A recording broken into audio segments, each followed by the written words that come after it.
ధర్మాలు చట్టాలను రక్షించాల్సిన న్యాయమూర్తులు నాట్ బిఫోర్ మీ అంటే సామాన్యులు ఎటు పోవాలి?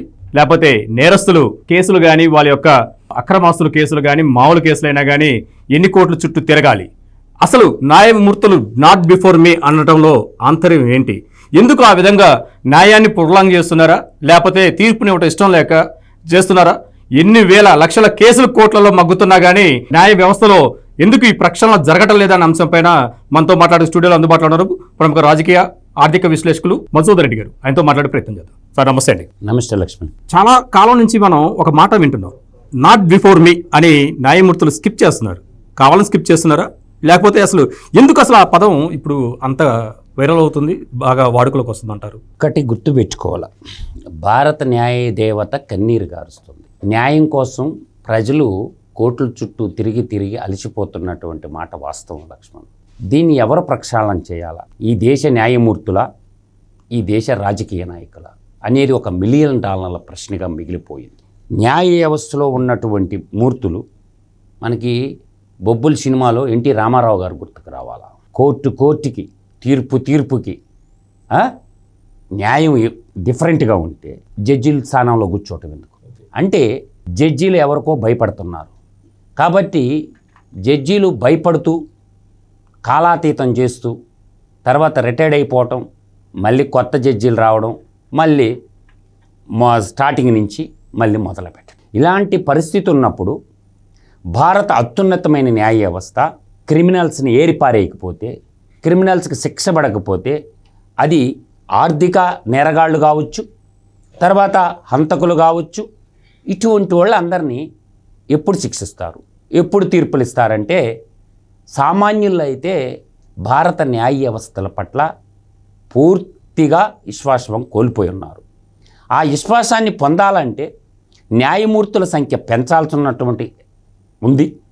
తర్వాత న్యాయస్థానాల సంఖ్యని పెంచాలా. న్యాయస్థానాల సంఖ్యని పెంచడానికి, న్యాయమూర్తుల్ని సంఖ్య పెంచడానికి, లా కాలేజీల సంఖ్య పెంచడానికి, త్వరితగతిన ఇవ్వడానికి ఏం చేయాలా? అల్టిమేట్గా ఏం చేయాలంటే భారత ప్రభుత్వం నుంచి నిధులు రావాలా. ఎప్పుడైతే భారత ప్రభుత్వానికి నిధులు కేటాయించబడరో, నేను అంటుండేది ఏంటంటే న్యాయమూర్తులందరూ పెన్ డౌన్ చేయండి. ఎందుకు బడ్జెట్లో కేటాయింపులు జరగవో నేను చూస్తా. న్యాయమూర్తులు, సుప్రీంకోర్టు న్యాయమూర్తులు కానించి రాష్ట్ర హైకోర్టు న్యాయమూర్తులు అందరూ పెన్ డౌన్ చేయండి. సింపుల్గా పెన్ డౌన్ చేసేసేయండి. మొత్తం బడ్జెట్ ఎందుకు అలొకేషన్ చేయరు, కోర్టులు ఎందుకు కట్టరు, లా ఎగ్జామ్స్ పెట్టి లా చదువుకున్న వాళ్ళనటువంటి ఇప్పుడు ఈ కొలీజియం వ్యవస్థ ఏదైతే ఉందో దీన్ని రద్దు చేయాలి ప్రభుత్వం. ఈ కొలీజియం వ్యవస్థ ఏదైతే ఉందో ఇదే పెద్ద ప్రబంధకంగా మారింది. ఓకే, ఎప్పుడు ఏ విధంగా అయితే మనం ఐఏఎస్ ఎగ్జామ్ పెట్టి, ఐపీఎస్ ఎగ్జామ్ పెట్టి, ఐఆర్ఎస్ ఎగ్జామ్ పెట్టి దేశ అత్యున్నతమైనటువంటి కలెక్టర్లని, తర్వాత ఐపీఎస్ ఆఫీసర్ని ఎలా అయితే సెలెక్ట్ చేస్తున్నారో, తర్వాత ఇంటర్వ్యూలతో సెలెక్ట్ చేస్తున్నారో, ఈ కొలీజియం వ్యవస్థే భారతదేశానికి పట్టినటువంటి దౌర్భాగ్యము. ఒక జడ్జిని సెలెక్ట్ చేయాల్సి ఉంది, కొలీజియం కాదు. జడ్జీలు నిర్ణయించుకునేదేంది? ఒక ఎగ్జామ్ పెట్టండి, ఆ ఎగ్జామ్లో సెలెక్ట్ అయినటువంటి వాళ్ళని జడ్జి స్థానంలో కూర్చొని పెట్టాలా. తర్వాత ప్రతిదానికి ఒక టైం బాండ్ ప్రోగ్రాం లేదు. ఈరోజు ప్రభుత్వ సేవలు ఏమన్నా ఉంటే మనకు చూడండి, ప్రభుత్వ సేవల్లో 7 రోజులు, 10 రోజులు, 15 రోజులు జడ్జి ఇవ్వాలా అని రియల్ టైం గవర్నెన్స్ అంటారు. జడ్జిమెంట్లో కూడా రియల్ టైం గవర్నెన్స్ ఉండాల్సిన అవసరం ఉందా లేదా? లేదంటే కేసును మూసేయండి, తాడోపేడ తేల్చేయాలి కదా. ఇప్పుడు నాట్ బిఫోర్ మీ అని ఒక న్యాయమూర్తే తప్పించుకుంటుందంటే ఇప్పుడు జడ్జి స్థానంలో కూర్చున్న తర్వాత జడ్జిమెంటు పరంగా చెప్పాలి. కేసుని చదివి కేసులో ఉన్నటువంటి సాక్ష్యాధారాలు పరిశీలించి రైట్ అయితే రైట్ చెప్పు, రాంగ్ అయితే రాంగ్ చెప్పు. నాట్ బిఫోర్ మీ అని నాటకాలు ఎందుకు ఆడుతున్నారు జడ్జీలు? అంటే జడ్జీలే భయపడుతున్నారంటే ఇంకా దేశాన్ని ఎవరు కాపాడాలా? ఇదంతా జడ్జీలు భయంతో చేస్తున్నటువంటి పని అని నేనంట. కాదు రెడ్డి గారు, గతంలో మనం చూసుకుంటే అవినీతి ఆరోపణలు ఎదుర్కొన్న న్యాయమూర్తులను చూసాం. న్యాయం కరెక్ట్గా చెప్పటం వల్ల నడి రోడ్డు మీద హత్యకు గురైన న్యాయమూర్తులను చూసాం. మీరు అంటున్నారు న్యాయమూర్తులు పెంచాలి, కోర్టులలో సిబ్బందిని పెంచాలంటున్నారు. సిబ్బంది పెంచిన హైకోర్టు ప్రధాన న్యాయమూర్తులతో పాటు పక్కన జడ్జిలను సైతం లండన్ నుంచో ఎక్కడి నుంచో విదేశాల నుంచి తిడుతున్న కరెంట్ ఎవిడెన్స్ ఉన్నా కానీ ఇప్పటికి కూడా వారికి శిక్ష పడకుండా వాళ్ళని అలానే వదిలేయటం, దీన్ని ఎలా చూడాలంటారు? నేననేది బ్యాలెన్స్డ్గా మీరు ఆలోచించండి. ఒక జడ్జిలే కాదు, మీకు ఒక కేసు లైవ్ ఎగ్జాంపుల్ చెప్తాను నేను. ఒక సామాన్య మహిళ కేసు కోసం ఒక హైదరాబాద్ లాయరు హైదరాబాద్ నుంచి సుప్రీంకోర్టులో వేసి కేసు గెలిచి ఇంటికి వచ్చాడు. ఇంటికి వచ్చిన తర్వాత ఎవరైతే కక్షిదారులు ఉన్నారో ఆమె లేడీ రియల్గా స్టడీ చేశాడు. ఒక సామాన్య లాయరు సుప్రీంకోర్టు దాకా పోయి కేసు గెలిచారు. 5 ఎకరాల ల్యాండ్ భూమి. హైదరాబాద్లో 5 ఎకరాల ల్యాండ్ అంటే దాదాపుగా కాస్ట్ ఎంత ఉంటుందో చూడండి. ఎవరైతే భూ కబ్జాకారులు ఉన్నారో మన మియాపూర్లో జరిగిన సంఘటన, హైదరాబాద్ మియాపూర్లో వాస్తవిక సంఘటన, ఇంట్లోకి వచ్చి కేసు గెలిచానన్న ఆనందంలో కూడా లేకుంటే ఇంట్లోకి పోయి నరికేశారు. ఇప్పటివరకు ఆ లాయర్ని చంపేసినటువంటి యదవల్ని స్పాట్లోనే ఎన్కౌంటర్ చేయించాలి. ఎవరైతే చంపారో ఆ లాయర్ని కేసు గెలిచినందుకు కేసు ఓడిపోయిన వాళ్ళు చంపారు. ఎవరు చంపారు? ఒక అతి సామాన్యమైనటువంటి లాయరు హృదయ విదారకమైనటువంటి సంఘటన. కేసు గెలిచినా కూడా ఎవరైతే భూ బకాసురులు ఉన్నారో రాజకీయ అండదండలతోటి ఆ లాయర్ని చంపేశారు. దాన్ని ఎక్కడా కూడా ఒకరోజు వార్తాపత్రికల్లో వస్తుంది, ఒకరోజు టీవీ ఛానల్స్ వస్తుంది. తర్వాత ఆ కుటుంబం ఏంది, ఆ కుటుంబం యొక్క దేనా పరిస్థితి ఏంది? పోనీ కేసు గెలిచిన ఆ మహిళ దగ్గరే ఆ భూమి ఉందా అంటే లేదు. ఆ మహిళ కూడా ఉందో చచ్చిపోయిందో కూడా ఉండదన్నమాట. ఒకవైపు ప్రతి సిటిజన్కి ప్రొటెక్షన్ ఇవ్వాలి భారత న్యాయ వ్యవస్థ ప్రకారం. నేను అంటుండే పాయింట్ అది కాదు. స్పెషల్ కోర్టులు ఉన్నాయి, ప్రజాప్రతినిధులకి స్పెషల్ కోర్టులు ఉన్నాయి. కొంతమంది అయితే కోర్టుకే రావడంలా, ఇంకొకటి కోర్టుకే రావడంలా. రెండోది న్యాయమూర్తులకు సంబంధించినటువంటి ఆస్తుల మీద ఒక్క ఐటీ రైడ్ ఎందుకు జరగదు? న్యాయమూర్తులు ఉంటారు కదా, వాళ్ళ మీద ఐటీ రైడ్స్ జరగవు. దేనికి జరగవు? ఎందుకు జరగవు?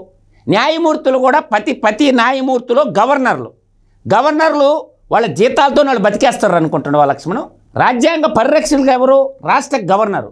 అతనికి వచ్చే శాలరీ ఎంత? ఎక్కడి నుంచి రాష్ట్ర గవర్నర్గా వస్తున్నారు? కాబట్టి అన్ని వ్యవస్థలు స్పష్టంగా పనిచేయాలనుకున్నప్పుడే పనిచేయాలి లక్ష్మణ్ గారు.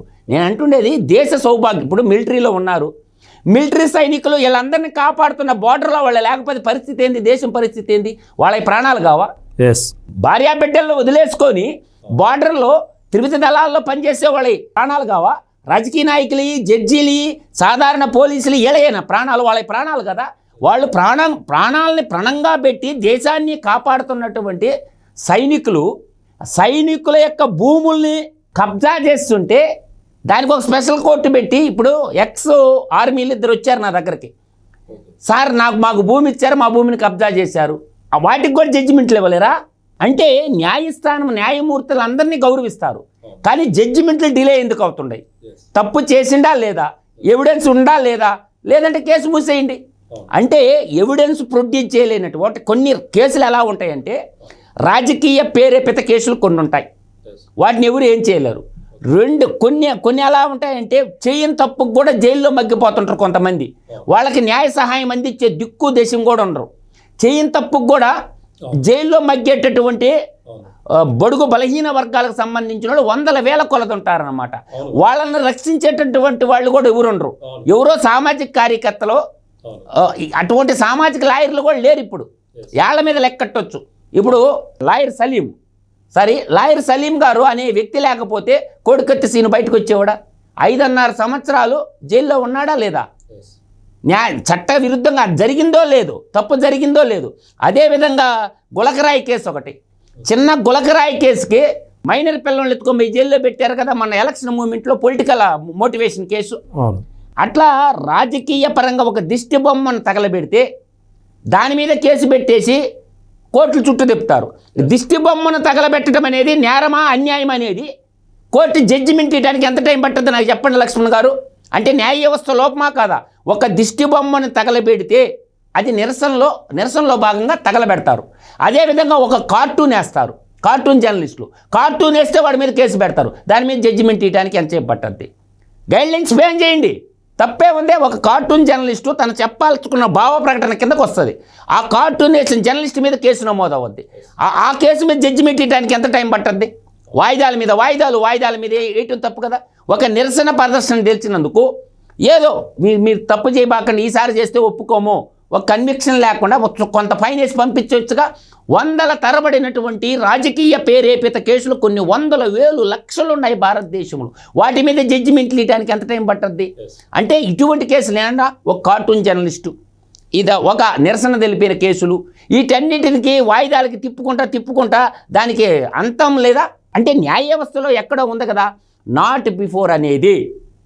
అని ఏ జడ్జి అన్నా జడ్జి పదవికి రిజైన్ చేసి, నా యొక్క పర్సనల్ ఒపీనియన్ చెప్తుండా, రిజైన్ చేసి శుభ్రంగా ఇంటికి పోవటం మొత్తం. రాజ్యాంగంలో ఉన్న చట్టాల్లో లోపమా, న్యాయమూర్తులు సరైన తీర్పులు ఇవ్వడంలో లోపమా, ఇలాంటి చట్టాలను లుసుకులు వాడుకుంటూ ఇలాంటి జగన్మోహన్ రెడ్డి అనే వ్యక్తి పదుల సంఖ్యలో కేసులున్నా కానీ బయట తిరగడానికి, ఎన్ని సంవత్సరాలను బయట తిరగడానికి ఏ లోపాలు ఉంటాం, ఏ లుసుకులు ఉండటం వల్ల ఇంకా బయటనే ఉన్నారంటే ఏం చెప్తారు? ఇది పూర్తిగా భారత న్యాయ వ్యవస్థ యొక్క వైఫల్యమే, ఇంకా రెండో కారణమే కాదు. అల్టిమేట్ జాయిన్ చేయాలి. ఎందుకంటే ఈడీ కేసు నమోదు చేసింది, ఎవిడెన్స్ ప్రొడ్యూస్ చేయాల్సింది ఈడీ, ఎన్ఫోర్స్మెంట్ డైరెక్టరేటు. తర్వాత సిబిఐ కేసు నమోదు చేసింది, తర్వాత ఎవిడెన్స్ ప్రొడ్యూస్ చేయాల్సింది సిబిఐ. కాబట్టి ఈడీ సిబిఐలు కేసులు నమోదైన తర్వాత ఎవిడెన్స్ని కలెక్ట్ చేసేసి ప్రొడ్యూస్ చేసి దోషికి శిక్ష పడేటట్టు విధంగా చూడాల్సిన బాధ్యత ఈడీ సిబిఐది. కాకపోతే ఇక్కడ దౌర్భాగ్యం ఏంటంటే, న్యాయ వ్యవస్థ యొక్క ఉన్న పట్టినటువంటి చీడ ఏంటంటే, ఈడీ సిబిఐలు, ఈడీ అనేది కేంద్ర ఆర్థిక శాఖ కింద ఉంటుంది లక్ష్మణ్, ఓకే, సిబిఐ అనేది కేంద్ర హోం శాఖ కింద ఉంటుంది. రాష్ట్రంలో సిఐడి ఉంటుంది కదా, రాష్ట్ర ప్రభుత్వం కింద సిఐడి ఉంటుంది. ఏసీబీ కూడా రాష్ట్ర ప్రభుత్వం కింద ఉంటుంది. సెంట్రల్ విజిలెన్స్ కమిషన్ ఉంటుంది, స్టేట్ విజిలెన్స్ కమిషన్ ఉంటుంది. అంటే ఇక్కడ ఏంటంటే, ఏ అయితే ఉన్నాయో సిఐడి, నేను చెప్పిన ఏసీబీ, ఈ అన్ని జైళ్ళు మొత్తం కోర్టు పరిధిలోకి రావాలా. ఎప్పుడైతే కోర్టు పరిధిలోకి వస్తాయో టోటల్ రూలింగ్ అడ్మినిస్ట్రేషన్ అంతా రాజకీయ పార్టీ కిందగానే ఉన్నప్పుడు త్వరితగతిన చేయలేరు. ఎందుకంటే ఇక్కడ జరుగుతున్నది ఏంటంటే, రాజకీయ నాయకులు 5 ఏళ్లకు ఒకసారి వచ్చిపోయేటటువంటి వాళ్ళు, ప్రతీకార రేక్స్తో రగిలిపోతూ ఒకరి మీద ఒకరు కేసులు పెట్టుకుంటూ ఈ కోర్టు నిండా కేసులు కంపబట్టేస్తాను. కాబట్టి పోలీసు వ్యవస్థ అంతా కూడా న్యాయ వ్యవస్థ పరిధిలోకి కానీ తెచ్చినట్లయితే అప్పుడే త్వరితగతిన న్యాయాలు జరగతే.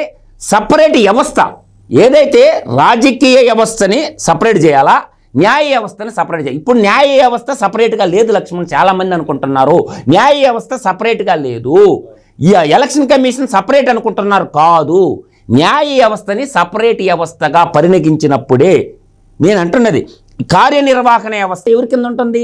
శాసన నిర్మాణ వ్యవస్థ కింద ఉంటుంది. శాసన నిర్మాణాన్ని ఎవరు చేస్తున్నారు? శాసనాలు చేసేది పీపుల్ రిప్రజెంటేషను, ఎంపీలందరూ కలిసి శాసనం చేస్తే కార్యనిర్వహణ శాఖ ఏంటంటే దాన్ని ఇంప్లిమెంటేషన్ చేస్తున్నారు. అంతేనా కాదా? న్యాయ వ్యవస్థ న్యాయమూర్తిని ఎవరు నియమిస్తున్నారు? దానికి ఏమన్నా ఒక ప్రాతిపదిక ఉందా అంటే అది పొలిటికల్ ఇన్వాల్వ్మెంట్ ఉంది. ఈ పొలిటికల్ ఇన్వాల్వ్మెంట్లో ఈ పదవుల కోసం, అత్యున్నతమైన పదవుల కోసం ఆహా ఓహో అనిపించుకోవటం కాదు. నేనేది సామాన్యుడికి త్వరితగతిన న్యాయం చేయగలదా? సామాన్యుడికి త్వరితగతిన న్యాయం అంటే మనం ఒకటి గుర్తుపెట్టుకోవాలి. వివేక హత్య కేసు ఎన్ని సంవత్సరాలు అయింది, సిఐడి నుంచి సిబిఐకి ట్రాన్స్ఫర్ అయినా కానీ ఇంకా అలానే ఉంది కోర్టులలో, వాయిదాల పరంపర లేకపోతే అరెస్టుకు అడ్డుపడుతున్న అడ్డంకులు కావచ్చు.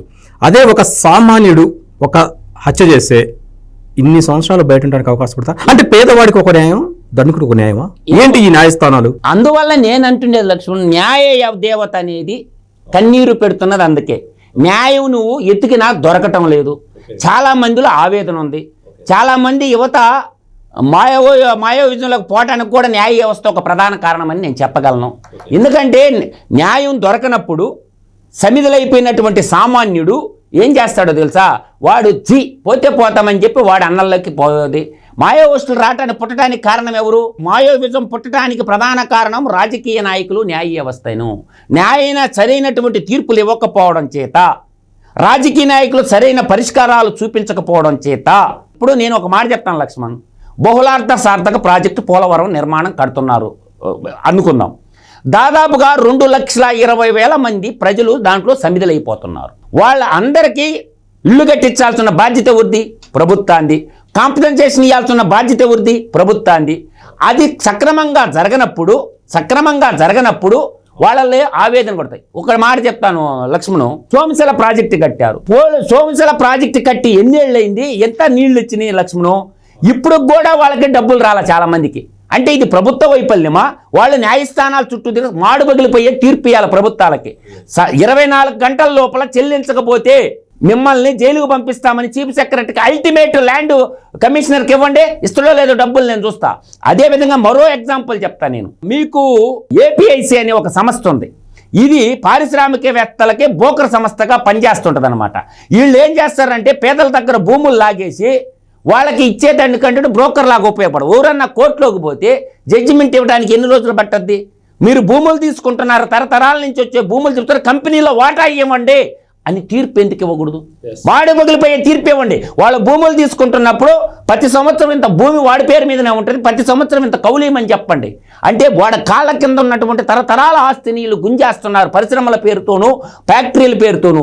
కానీ ఈడేమో లక్షల కోట్లు పడగలెత్తిపోతున్నారు, వాడు కడు పేదరికంలో మిగిలిపోతున్నారు. ఇట్లా జడ్జిమెంట్, చిన్న చిన్న జడ్జిమెంట్లు గంటల్లో ఇచ్చేటటువంటి జడ్జిమెంట్లు లక్షల కేసులు ఉన్నాయి. కాబట్టి ఇటువంటి అన్నీ చాలా ఉన్నాయి. కాబట్టి న్యాయ వ్యవస్థని ప్రత్యేక వ్యవస్థగా రూపొందించుకోకపోతే మనం ఎంత అరుచుకున్న ఉపయోగంలో నాకు గొంతు నిప్పి. అది రాజకీయ నాయకులకి చట్టాలు చుట్టాలుగా మారిన ఈ క్రమంలో న్యాయబద్ధమైన తీర్పులు ఇలానే నాట్ బిఫోర్ మీ అంటూ తాత్సారం చేస్తాయని చెప్పి చర్చ ద్వారా జరుగుతుంది. మరొక అంశంతో మళ్ళీ కలుద్దాం.